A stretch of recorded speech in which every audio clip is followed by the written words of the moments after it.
गांधी जी इसी आधार पर बोलते थे। उनको सबूत की आवश्यकता पड़ी तो धर्मपाल जी ने सबूत जुटाए और आजीवन तपस्या की।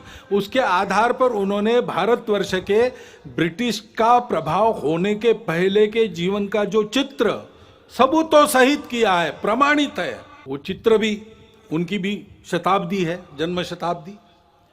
वो चित्र भी इसी बात की पुष्टि करता है। हमारी इस स्व की कल्पना का आधार अध्यात्म आधारित परस्पर व्यवहार था, संतुलित व्यवहार था, आत्मीय व्यवहार था।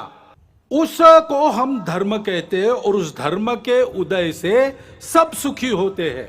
सावरकर जी ने कहा कि जब ऐसा हिंदू समाज खड़ा होगा संगठित, तो वो गीता की ही बात करेगा और अपने उद्देश्य को वसुधैव कुटुंबकम यही बताएगा, क्योंकि हम किसी को पराया मान ही नहीं सकते।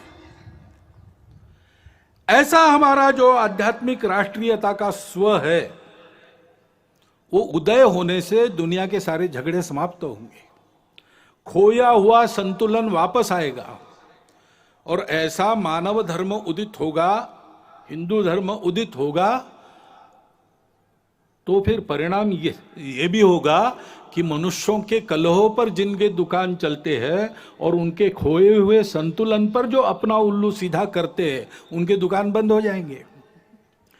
और इसलिए हम देखते हैं कि ये न हो, भारत एक विकास के राह पर, बड़ा बनने की राह पर चल पड़ा है, ये हो ना पाए, हिंदू समाज अपने स्व को समझ ना पाए और वैसे ही कटा बटा रहे, इसलिए बहुत प्रयास चल रहे।